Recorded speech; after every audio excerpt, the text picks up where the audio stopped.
नमस्कार। आज हम आपको बताने जा रहे हैं एक ऐसा आयुर्वेदिक रहस्य जो सदियों से स्तनपान कराने वाली माताओं के लिए वरदान साबित हुआ है। प्राचीन आयुर्वेद में थान यानी ब्रेस्ट में दूध की आपूर्ति बढ़ाने के लिए विशेष जड़ी बूटियों का समूह है जिसे स्तन्य जनन महाकसाई कहा जाता है। ये जड़ी बूटियाँ न सिर्फ दूध की मात्रा बढ़ाती है बल्कि इसके पोषण को भी बेहतर बनाती है, जिससे शिशु को मिलता है संपूर्ण पोषण।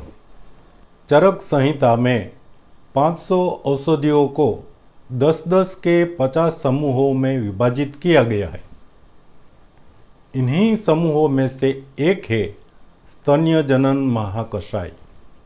ये जड़ी बूटियाँ प्राकृतिक रूप से शरीर में स्तनपान के लिए दूध की मात्रा बढ़ाने में सहायक होती है, लेकिन इनका उपयोग करने से पहले आपको इनकी प्रकृति, गुण, दोष और सही मात्रा का ध्यान रखना आवश्यक है।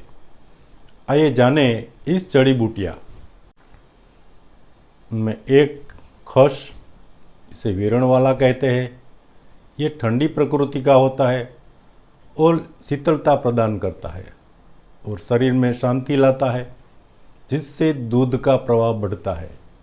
अधिक मात्रा में सेवन करने से शरीर में ठंडक ज़्यादा बढ़ सकती है, जिससे जुकाम खांसी हो सकती है। दूसरी औषधि साली चावल। यह एक चावल का प्रकार है।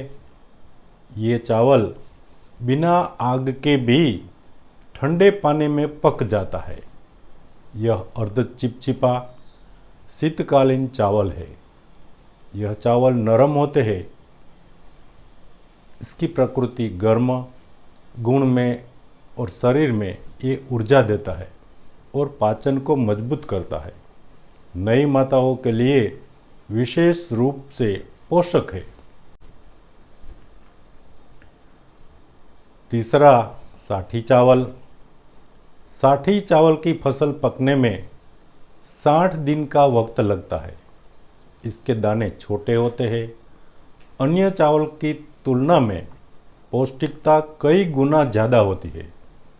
गुण में साठी चावल का सेवन दूध उत्पादन में मदद करता है और शरीर में शक्ति बनाए रखता है। अधिक सेवन से कब्ज हो सकता है। चौथा तालम खाना। गुजराती में इसे एखरा कहते हैं। वेदना शामक, बलदायक, मूत्र जनन, धातु पुष्टिप्रद, उत्तेजक, प्रमेह को नाश करने वाला और दूध की मात्रा बढ़ाने में सहायक है। यह रक्त के प्रवाह को भी बढ़ाता है। अधिक सेवन से शरीर में गर्मी बढ़ सकती है। पांचवा दर्भग्रास। इसकी प्रकृति शीतल है। स्त्री ऋतु रोग, पुरुष के शुक्र रोग को दूर करनार है। बुखार, दमा, कामला और पित्त का नाश करता है। गर्भ का स्थापना करनार, कफ, रक्तपित्त, मूत्रकुच और पेडू के रोग दूर करनार। यह औषधि पाचन को सुधारती है और शरीर में तरल पदार्थों को बढ़ाती है, जिससे स्तनपान में मदद मिलती है। छठा कुशग्रास। ये ठंडी प्रकृति का होता है। धर्म कार्यों में उपयोगी और सभी शुभ कार्यों में इसका उपयोग किया जाता है। इसे पवित्रम भी कहते हैं। इसकी वीटी बनाकर अंगुली में पहनकर शुभ कार्य किए जाते हैं। शारीरिक संतुलन ये बनाए रखती है और दूध के प्रवाह को सुधारती है। सातवां काचड़ोग्रास। दर्भग्रास और कासड़ोग्रास दिखने में एक समान होते हैं। कासड़ों के पत्ते इतने तेज होते हैं कि उंगली कट सकती है। प्रकृति में ये गर्म होता है और माँ को और बच्चे दोनों को मजबूती देता है। दूध की आपूर्ति बढ़ाता है। गर्म प्रकृति के कारण ज़्यादा सेवन ना करें। आठवां रामबाण। इसे गुजराती में घा बाजरिયું कहते हैं। यह शरीर को आवश्यक पोषक तत्व देता है और दूध के प्रवाह को बढ़ाने में सहायक है।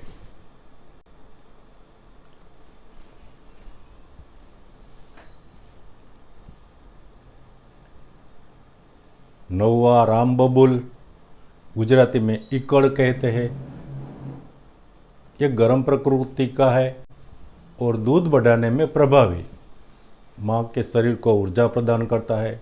गर्म प्रकृति का होने के कारण ज़्यादा सेवन ना करें क्योंकि पाचन में गड़बड़ी हो सकती है।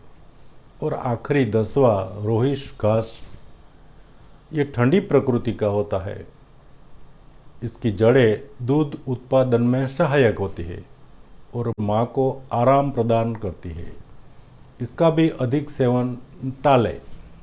इन औषधियों का सही मात्रा में और सही प्रकार से सेवन करने से लाभ मिलता है, लेकिन ध्यान रखें, किसी भी औषधि का उपयोग करने से पहले यह समझना जरूरी है आपकी प्रकृति और शारीरिक स्थिति क्या है। अगर आप गर्भवती है या किसी विशेष चिकित्सा स्थिति में है तो एक चिकित्सक की सलाह लेना जरूरी है। यह भी जानना जरूरी है कि हर औषधि के कुछ दुष्प्रभाव भी हो सकते हैं, इसलिए इसका अत्यधिक सेवन ना करें और संतुलित मात्रा का ध्यान रखें। हर जड़ी बूटी की प्रकृति के अनुसार इसका सेवन करना लाभदायक है।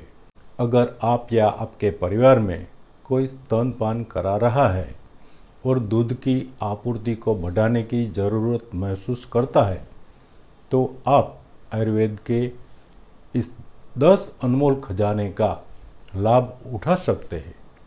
आयुर्वेद की शक्ति को पहचानें और इसका लाभ अपने जीवन में लें।